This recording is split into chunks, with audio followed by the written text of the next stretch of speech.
ก็សម្ព័ន្ធយ៉ាណូម៉ាមីបរិភោគសំណល់ផេះផង់សាកសពមនុស្សក្រោយពេលបូជារួចក៏សម្ព័ន្ធមួយនៅព្រៃអាម៉ាហ្សូនភាគខាងកើតនៃប្រទេសប្រេស៊ីលជិតព្រំដែនវេណេស៊ុយអេឡានៅទីនោះមានជនជាតិដើមយ៉ាណូម៉ាមីដែលមានភូមិរាយប៉ាយក្នុងព្រៃអាម៉ាហ្សូនដែលមានជំនឿនិងប្រពៃណីខុសប្លែកពីពិភពលោកនៅខាងក្រៅសម័យទំនើបនេះយ៉ាងខ្លាំងហើយក្នុងប្រពៃណីកាន់ទុកត្រូវបានកំណត់ត្រាចំពោះក្រុមមានរឿងមួយដែលស្ដាប់ទៅគួរឲ្យរន្ធត់តក់ស្លុតបំផុតបន្ទាប់ពីស្ដាប់រឿងនេះហើយស្រួលមិនស្រួលអាចក្អួតមិនចេញផងក៏ថាបានដើម្បីកុំឲ្យសាំតប៉ែមកស្ដាប់រឿងនេះជាមួយខ្ញុំទាំងអស់គ្នាពួកគេអាចបរិភោគសំណល់សល់ពីមនុស្សដែលខ្លួនស្រឡាញ់បន្ទាប់ពីមនុស្សម្នាក់នោះស្លាប់មានន័យថាបន្ទាប់ពីសាច់ញាតិស្លាប់ពួកគេធ្វើពិធីបូជាសពហើយយកផេះនិងសំណល់ឆ្អឹងដែលនៅសល់យកមកកិនឲ្យម៉ត់រួចលាយជាមួយនឹងអាហារភេសជ្ជៈដើម្បីបរិភោគក្នុងពិធីកាន់ទុក្ខប៉ុន្តែសូមកុំប្រញាប់គិតថាវាគឺជាការបរិភោគមនុស្សដោយសាហាវខូខើព្រៃផ្សៃឬខ្វះខាតចំណីអាហារនោះទេសម្រាប់ពួកគេវាមានអត្ថន័យខុសគ្នាទាំងស្រុង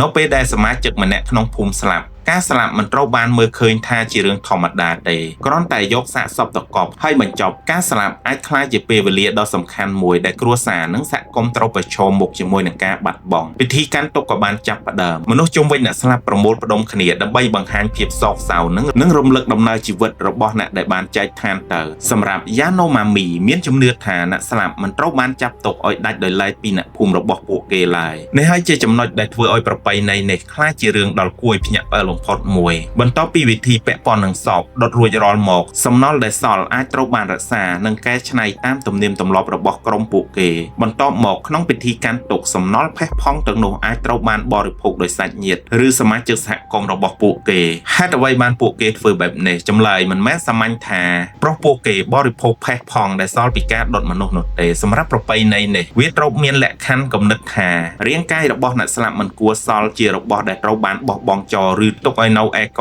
ទេការបរិភោគសំណល់ពួកគេយល់ថាជាពិធីមួយក្នុងការធ្វើឲ្យអ្នកស្លាប់ត្រឡប់ចូលមកក្នុងភូមិរបស់ពួកគេវិញនិងជួយឲ្យអ្នករស់អាចបញ្ចប់អំពីដំណើរការកាន់ទុក្ខនិយាយឲ្យសាមញ្ញជាងនេះពួកគេមិនបានមើលឃើញថាពួកយើងកំពុងតែបរិភោគមនុស្សម្នាក់ទេប៉ុន្តែពួកគេអាចមើលឃើញថាពួកយើងកំពុងតែទទួលយកមនុស្សដែលស្រឡាញ់យើងឲ្យត្រឡប់មកនៅជាមួយយើងវិញនេះហើយជាហេតុធ្វើឲ្យរឿងនេះរន្ធត់និងសោកសៅក្នុងពេលតែមួយសម្រាប់មនុស្សនៅសម័យទំនើបការបរិភោគសំណល់ផេះផង់របស់មនុស្សស្លាប់បន្ទាប់ពីដុតរួចវាគឺពិបាកស្រមៃមើលខ្លាំងណាស់សូម្បីតែគិតក៏គិតមិនចេញផងប៉ុន្តែបើយើងដកការវិនិច្ឆ័យរបស់មនុស្សនៅពិភពខាងក្រៅចេញសិននោះយើងនឹងឃើញថាប្រពៃណីរបស់កសម្ព័ន្ធយ៉ាណូម៉ាមីនេះត្រូវបានភ្ជាប់ជាមួយនឹងអារម្មណ៍ចិត្តគំនិតរបស់ប្រជាជនរបស់ពួកគេជាមួយនឹងបុគ្គលដែលបានលាចាកលោកនេះជំនឿពួកគេជឿថាទោះបីសាច់ញាតិរបស់ពួកគេស្លាប់មែនក្តីតែពួកគេជឿថាបន្ទាប់ពីពួកគេបានហូបនិងផឹកសំណល់ផេះផង់របស់អ្នកស្លាប់រួចអ្នកស្លាប់នឹងត្រឡប់មកជាផ្នែកមួយនៃសហគមន៍ភូមិគ្រួសាររបស់ពួកគេវិញជាមិនខាន